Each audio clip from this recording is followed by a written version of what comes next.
Est-ce que réparer une fuite sans casser c'est possible? Oui, grâce à la pose de manchette. Aujourd'hui, on s'intéresse à une nouvelle solution de réhabilitation sans trancher, dite ponctuelle, la pose de manchette silicate. La manchette, à quoi ça sert? Ça va vous servir à réparer tout ce qui est casse ponctuelle, infiltration ou zone dégradée dans votre canalisation. Elle est particulièrement adaptée à des réseaux accessibles dits par regard, aux réparations ciblées et aux interventions rapides. Les avantages de cette solution sont la garantie d'une solution durable, d'une réparation rapide et efficace, pas de casse supplémentaire et surtout un coût maîtrisé par rapport à un gainage classique de toute votre canalisation.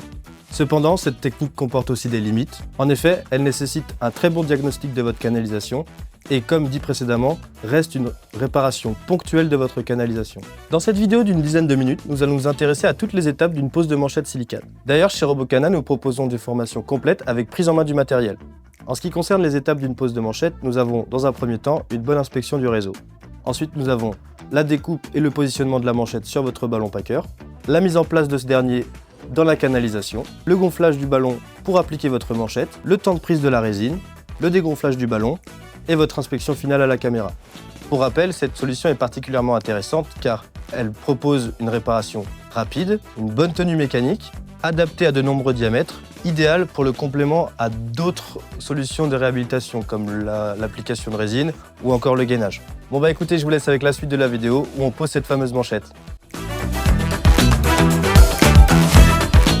Rebonjour, on se retrouve pour lister le matériel dont on a besoin pour la pose de notre première manchette. Donc nous allons avoir comme machine à réserver notre ballon packer qui est ici un HD 70 sans coudée que vous pouvez retrouver sur notre site internet. Nous avons aussi besoin de notre compresseur et d'un régulateur de pression pour le gonflage du ballon. En ce qui concerne les consommables, vous allez avoir votre résine et votre durcisseur. Ici, ce sont des kits de résine silicate express. Il existe 3 types de résine, express, winter, summer, avec des temps de polymérisation plus ou moins longs en fonction de votre expérience. À côté de ça, nous allons avoir besoin de quelques fournitures, telles que des élastiques pour le maintien de votre fibre sur votre ballon, du scotch américain pour protéger votre ballon sur les extrémités, du polyane ou film étirable pour venir protéger une nouvelle fois votre ballon, et de l'huile médicale vierge pour venir, comme sur le principe du beurre dans le moule à gâteau, venir protéger votre cellophane et votre ballon lorsque la résine sera appliquée dans la canalisation.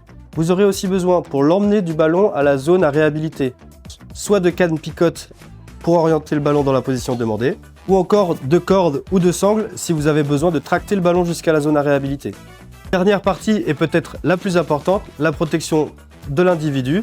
Vous aurez besoin de lunettes pour les projections de résine, un masque à cartouche pour les émanations de produits chimiques et logiquement des gants pour manipuler votre ballon plein de résine. Maintenant qu'on a pu lister notre matériel, on va se retrouver une fois équipé de nos EPI pour commencer la pose de cette manchette.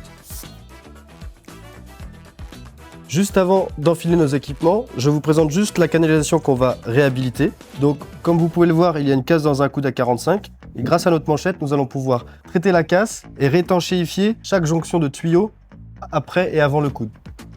Allez, venez. Hop. Très bien, on se retrouve une fois équipé. Par souci de compréhension, je mettrai mon masque qu'au moment où je mélangerai la résine et on va voir ensemble toutes les étapes à blanc dans la préparation de la manchette afin que vous puissiez m'entendre distinctement. Dans un premier temps, nous allons nous intéresser au ballon packer que nous allons préparer. Nous commençons par appliquer une première couche de gras. Comme dit précédemment, cette couche de gras a pour rôle de protéger le ballon de la résine une fois la manchette posée. Une fois la première couche de gras disposée sur le ballon, nous allons le cellophaner pour la deuxième couche de protection.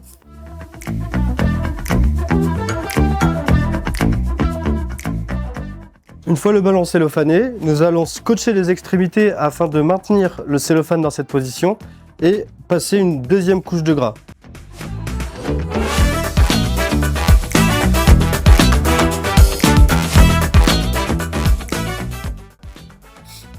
Petite astuce, pensez à enfiler plusieurs paires de gants permettant de les enlever au fur et à mesure des étapes réalisées et vous aurez toujours les mains propres.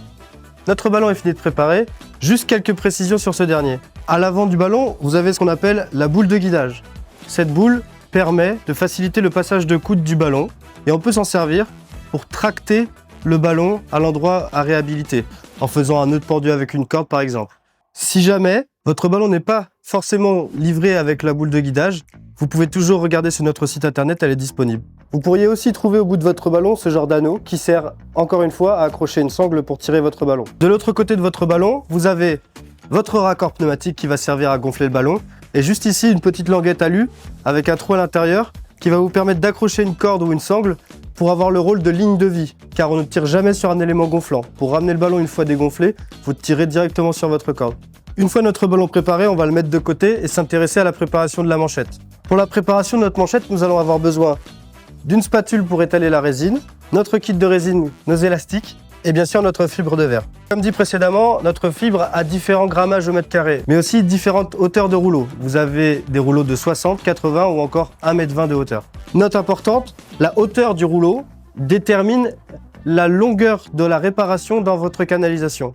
En effet, le déroulé de votre rouleau ne sert uniquement qu'à faire vos épaisseurs et vos couches de manchette. Je m'explique. En assainissement, la règle est que votre manchette doit être composée de 3 couches de fibres. Cela est vrai dans les canalisations supérieures au diamètre 200-250. En dessous, nous permettons la pose d'uniquement 2 couches. Pour savoir si votre déroulé est bon, il suffit de calculer votre découpe avec la formule suivante, 3,5 fois le diamètre intérieur. Attention, ce calcul est en centimètres et non en millimètres. Par exemple, pour notre canalisation en diamètre 100, nous avons 3,5 fois 10 car nous sommes en centimètres, ce qui me fait une longueur totale de manchette de 70, ce qui permettra d'avoir mes 2 épaisseurs finies. Pour la préparation de la résine, vous avez le grand pot qui est la résine et le petit qui est le durcisseur. Petite note, le durcisseur est commun aux 3 différentes résines dont j'ai cité le nom tout à l'heure. Il n'y a que les composants de la résine qui changent en fonction de si c'est une Express, une Summer ou une Winter. Donc, tout bêtement, je prends le durcisseur, je le vide dans le grand pot de résine, je referme le couvercle, je viens agiter une bonne minute, et une fois que la résine est assez mélangée, je viens la disposer sur ma fibre, donc la moitié du récipient d'un côté, l'autre moitié de l'autre. Une fois la résine bien imprégnée avec ma spatule, je vais pouvoir procéder au pliage. Pour le pliage, il existe 3 méthodes. Celle dite en portefeuille, celle dite du roulé, ou encore séparer vos 3 longueurs, ou vos 2 longueurs pour 2 épaisseurs, et venir les superposer avant de les venir rouler sur votre ballon. Dans notre cas de figure, nous allons utiliser la méthode dite portefeuille, seulement nous n'avons que 2 épaisseurs, donc nous ferons juste un pli, un rabat sur lui-même. Une fois votre fibre entièrement résinée et votre rabat fait, nous reprenons notre fibre dans la longueur, donc la hauteur de votre rouleau, pour venir la disposer sur notre ballon. Votre fibre doit toujours être positionnée le plus au milieu du ballon possible, pour garantir un bon gonflage uniforme de ce dernier. Je viens rouler tout en serrant ma fibre autour de mon ballon, et une fois ma fibre bien roulée autour de mon ballon, je viens positionner mes élastiques à plusieurs endroits sur la fibre afin de la maintenir en position le temps du chemin jusqu'à la zone à réhabiliter. Maintenant toutes ces explications terminées, j'enfile mon masque et je vous montre avec la résine.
Maintenant que ma manchette est en position, on va retourner vers l'établi pour que je vous donne quelques astuces.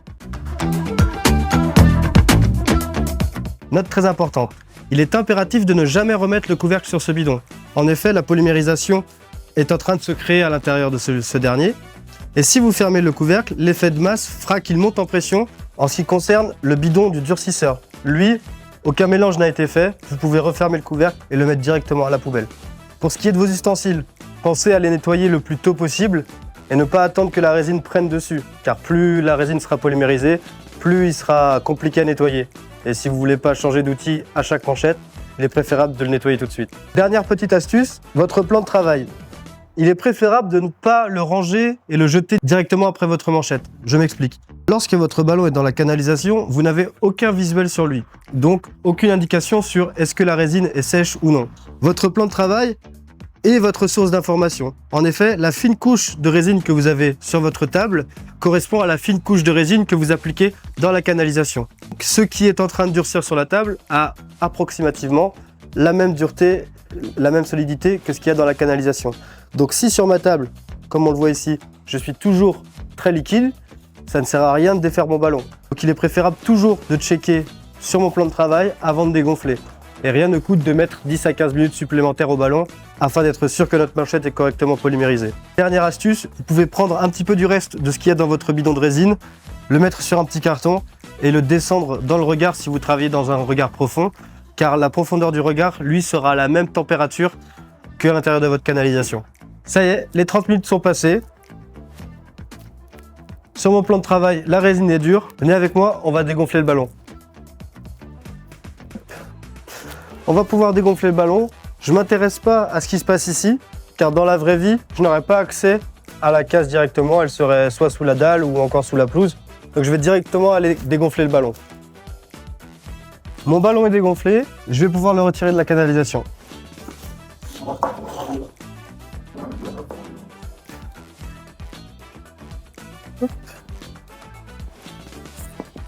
Et voilà, votre première manchette est posée. Il n'y a plus qu'à prendre la caméra et vérifier si on a fait du bon travail.